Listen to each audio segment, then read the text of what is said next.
Good morning সবাইকে। সবাই কেমন আছো? আশা করি সবাই খুব ভালো আছো। নীলকৃষ্ণ ঐশ্বর্যস নতুন একটি ব্লগে তোমাদের অনেক মেয়ের পরীক্ষা শেষ হয়েছে। ভেবেছিলাম আজকে অনেকটা সময় ঘুমাবো, কিন্তু দেখো অন্যদিন মেয়ে 7:30টায় ঘুম থেকে উঠে, আর আজ কিন্তু একদম 7টায় ঘুম থেকে উঠে পড়েছে। যেদিন পড়া থাকে ঐশ্বর্য সেদিন আর ঘুম থেকে উঠতে চায় না, যেদিন পড়া থাকে না সেদিন সকাল সকাল ঘুম থেকে উঠে পড়ে নৃত্য শুরু করে দেয়। যাই হোক, তোমরা সবাই কেমন আছো বলো। কথা বলতে বলতে একটু ঘরটা একটু গুছিয়ে নিই। সকালবেলা দুজন যেহেতু বাইরে গেছে আর আমি সেই ফাঁকে একটু বেডটা গুছিয়ে নিই। আর সকালে রোদটা এত সুন্দর আমার ঘরে পড়ে না, দেখো পুরো ধোয়া ধোয়া মনে হচ্ছে, মানে একটু ঘোলা ঘোলা মনে হচ্ছে। এতটাই রোদ থাকে যে ক্যামেরাও সেখানে পুরো ঘোলা ঘোলা করে দিয়েছে। বেশ সুন্দর মিষ্টি রোদ পুরো বিছনাটায় পড়ে, আর বেশ ভালো লাগে জানলা দিয়ে। সকালের রোদটা কিন্তু আমার ভীষণ ভালো লাগে। ঐশ্বর্য যখন ছোট ছিল সকালবেলা খাটের পরে শুয়ে রাখলে মোটামুটি 9টা, 9:30, 10টা পর্যন্ত এই রোদটা আমার ঘরের সঙ্গেই থাকে, মানে আমার ঘরের মধ্যেই থাকে। আগে খুব রোদ পোহাতাম ওকে এইভাবেই। এখন তো বড় হয়ে গেছে, রোদ ধরার চেষ্টা করে, কিন্তু সেটা তো আর কখনো সম্ভব নয়। তো সকাল সকাল দেখো এদিকে কিন্তু আঁকতে বসে গেছে। দেখো এটা এঁকেছে সকালবেলা। আঁকা নিয়ে প্রচণ্ড মাথা ব্যথা। আঁকবো আঁকবো সারাটা সময়। দেখো একটা টুপিও পরে নিয়েছে। আমি এদিকে বেডশিটগুলোও মানে ক্লিন করে নিয়েছি বেডটা। এদিকে চেয়ারটা যে জামা কাপড়গুলো ছিল সেগুলোও ক্লিন করে নিয়েছি। আর বাইরে রোদটা পুরো ঝলমল করছে দেখো, আর রাস্তাটা পুরো ফাঁকা। এটা হচ্ছে আমাদের বাড়ির গলি। কিছু পুরনো শাড়ি ছিল যেগুলো নতুন একদম, মানে পুরনো বলতে 1-2-3বার পরা হয়েছে, বা একদম এক্সপেন্সিভ শাড়ি খুব কম পরা হয়, তো সেগুলো আজকে একটু বার করেছিলাম মাকে দেবো বলে। অনেকটা শাড়ি হয়ে যাওয়ার কারণে এগুলো রাখার জায়গা পাচ্ছি না, কারণ এগুলো তো সবসময় পরা হয় না। তাই ভাবলাম শাড়িগুলো মায়ের কাছে দিয়ে দিই, মায়ের আলমারিতে। যাই হোক, দিয়ে চলে আসার পর এদিকে ঐশ্বর্য দেখো হাইট মাপছে, মানে ও আমাকে বলতে চাইছে মামা আমি অনেক বড় হয়ে গেছি। বাচ্চারাই বড় হতে চায়, আর সব বড়রাই বাচ্চা হতে চায়। এদিকে দেখো বড় কিপ্পি এসো রাক্ষস আইব্রো ভাত খাচ্ছ? আইব্রো ভাত খাচ্ছ? আবার এক বাটি ভাত নিয়েছে।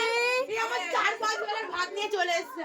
বাবাদা আমার একবার আইব্রো ভাত আমার বাটিতে থালাতে বাটিতে ভাত নিয়ে তো এইটুকু 4-5 বেলা খাবার 4-5 জনের খাবার নিয়েছো।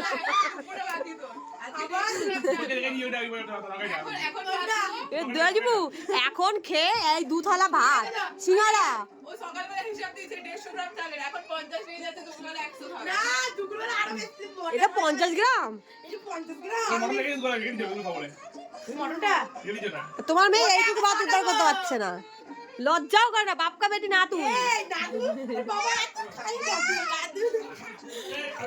প্রিয়ন্ত দেখো সকালবেলা আমরা আজকে ব্রেকফাস্ট করছি সবাই মিলে ছাদে। তো এখানে সব বসে পড়েছে সব খেতে। দেখো আর হরে কিছু ভাত তুমি কত নিয়েছো বাবা? একে এত ভাত, ওখানে ভাত, হ্যাঁ তুমি কত ভাত নিয়েছো? দেখতে পাচ্ছি দাদা ভাই কত কত ভাত খায়। তুমি কত কত ভাত নিয়ে বসেছো? সবটা তুমিই খাই নিচ্ছ? আমাদের জন্য আছে তো? এই যে আমি কিন্তু অত ভাত খাবো না। না আমি অত ভাত খাবো না। তাহলে রেখে দাও আলাদা করে। তুমি খাবে ভাত আর নেবে? যত সব। আমাকে জায়গা দে একটু। কি হচ্ছে? আর আমার মেয়ে পাতা নিয়ে এসে ডেকোরেশন করছে। এই তো সবই এখান থেকে এনজয় করে খাওয়া দাওয়া করছি সকালবেলায়। এখানে ব্রেকফাস্ট কে আমাদের সঙ্গে এরকম রোদ্রে ভাত খাবে বলো? আর শীতের সকালটা এরকম খেতে বেশ ভালো লাগে। আর এই যে আমার রাক্ষস বর মুখ চালিয়েই যাচ্ছে সমানে কটো কটো করে, মুখ তো কখনো বন্ধ হয় না,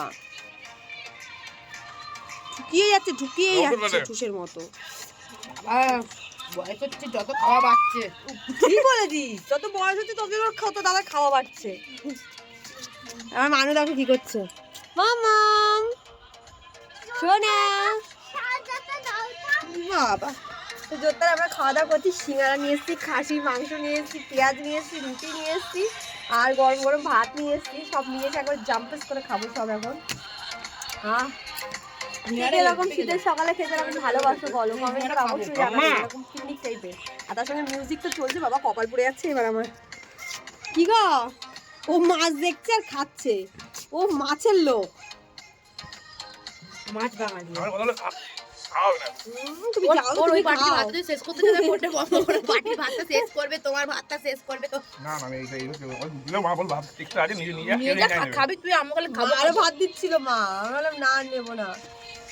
বাবা তো চলো এবার আমরা একটু ব্রেকফাস্ট গুলো করে নিই সবার মোটামুটি খাওয়া না এটা ব্রেকফাস্ট আমরা লাঞ্চ সকালবেলা ব্রেকফাস্ট করছি আমরা মটন দিয়ে তাহলে ভাবতে পারছো বাবা আমরা ভিআইপি মানুষজন সব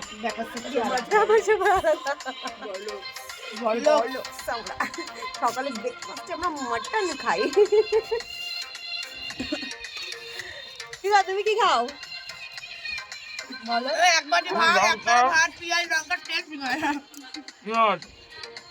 বলতেই পারছি না মুখে এমন টোসা টোসা দিয়ে ওইটা গিলে নাও গিলে নিয়ে তারপর বলো একটা ভাত দুটো সিঙ্গারা একটা লঙ্কা আর এক বাটি ভাত মাত্র 30 টাকা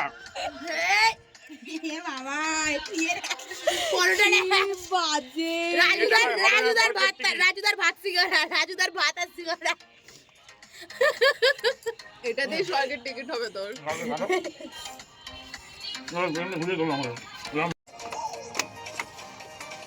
আমার কই মটন আমার মটনটা কোথায় এটা কি আলুগুলো কে এরকম ভেঙে নিল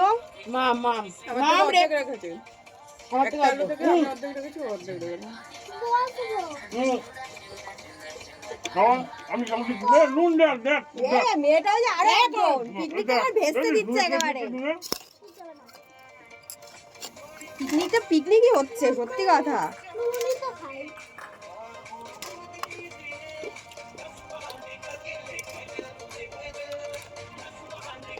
মাংস রেখে কেন তোর মাংসটা নেবো রে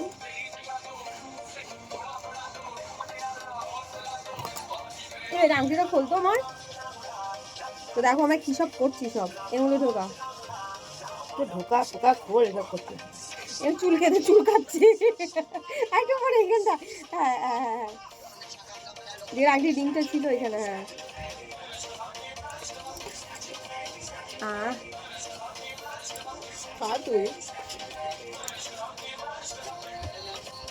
বদ্দা ভাত নেবে একটু মস্তি করে খাওয়া যেটাকে বলে আমরা সেটাই করছি এখন সকালবেলা সকালবেলা বুড়ো জন্য রেখে এসছি আরে এক পিস মানুষের জন্য রয়েছে আর সবার জন্মদিন আছে আমার মাংস বুড়োটা তো এক পিস ছিল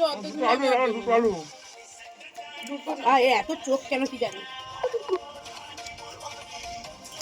চলো এবার আমরা একটু খেয়ে নিই তারপর আবার দেখা করছি ব্লগের নেক্সট পার্টে টাটা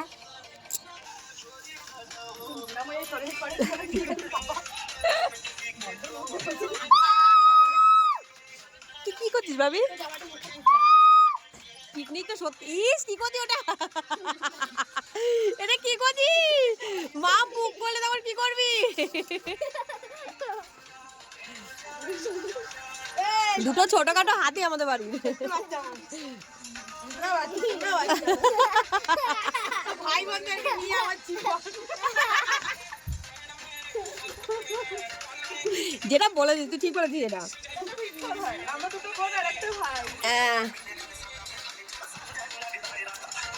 জীবনটা কয়লা কয়লা হয়ে গেল দীপুল কোথায় আগাচ্ছে আমার মানে খুব মজা পেয়েছে দেখ বিনা কারণে কথা শেষ মানুষ হাসি শুরু বাট এনজয় তা আমাদের সঙ্গে মাও অ্যাডজাস্ট হয়ে গেছে মাও আর থাকতে পারলো না নিজে পিকনিকে মাও সামিল হয়ে গেছে এটা খেয়েই যাচ্ছে খেয়ে আছে দুপুরে ভাত খাবো ধরে কিছু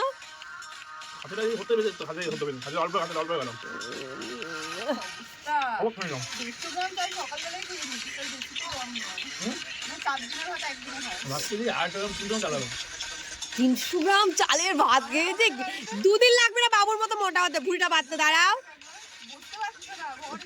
দাঁড়াও না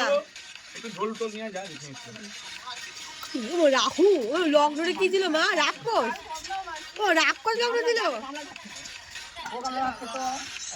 আর কে খেলো মামা বলো মামা তোমার ছেলে দুজনে গামলায় আর থালায় বড় বড় থালায় ভাত খেত বিয়ের পরে গল্প শুনেছি দিদুনও বলেছে মাও বলেছে থালাটা ছোট হয়ে গেলে কি হবে ভাতটা কমেনি এখন এখন আমরা চান টান করে তারপরে এখন সবাই এসে যে রোদ পথি ছাদে আর এই আমার চুড়েলটা দেখো দেখো কি করছিস বাবিটা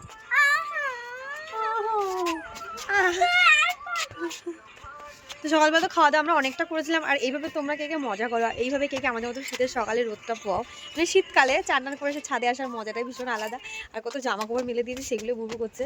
এদিকে দেখো ব্ল্যাঙ্কেটও রোদ্দুরে দিয়েছি, যেটা আমাদের মানে প্রতিটা বাড়িরই ন্যাচারাল ব্যাপার, সেটা তোমাদের সঙ্গে শেয়ার করছি। ওদিকে দেখো মাথাটি শ্যাম্পু করেছে, রোদ্দুরে দাঁড়িয়ে চুল শুকাচ্ছে। আমারও চুলটা শুকে গেছে, এমন শ্যাম্পু করেছিলাম। আর এদিকে দেখো তেল মাখছে, বডি অয়েল নিয়ে বসেছে আমার ননদ চিপু রোদ্দুরে। যাই হোক, তোমরা এরকম কে কে পাগলামি করো শীতের সকাল, তো আমার মনে হয় সবাই এরকম করো, আমি একা নই, তাই তোমাদের সঙ্গে শেয়ার করলাম আমরা শীতের সকালটা কি করি। কেমন লাগলো ব্লগটা অবশ্যই জানিও। যারা জিপু এত তেল মারছিস কেন মামকে তুই? জিপু জিপু জিপু আরে মাকে দে, মালিশ করে দে।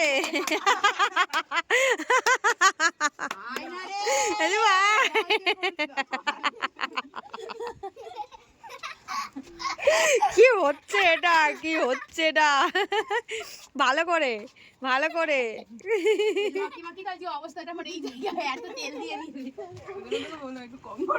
এত ডিব্বা ডিব্বা তেল নিয়ে বসে, তো তেলটা তোর কাছে মাখতে আসবে লোকে রে। সেই যত সব তো পাচ্ছ আমরা কি করছি। আর এরকমই সারাক্ষণ আমাদের চলতে থাকে, এরকম বদমাইশি সবাই যখন একসঙ্গে হই। আর এরকম রোদ্রে, বেশ শীতের একটা রোদ, একটা আলাদা মজা, একটু ঠান্ডা ঠান্ডা লাগছে, একটু চাদরও গায়ে দিয়ে রয়েছে আমরা সবাই। তো চলো ব্লগটা কেমন লাগলো অবশ্যই জানিও। যদি ভালো লাগে অবশ্যই আমার চ্যানেলকে সাবস্ক্রাইব করে দেবো, যারা এখন আমাকে ফলো করে অবশ্যই ফলো করে দেবো। আমার ফেসবুক দুটো অ্যাকাউন্ট আছে। তো চলো টাটা সবাইকে, কেমন লাগলো ব্লগটা অবশ্যই জানিও। টাটা।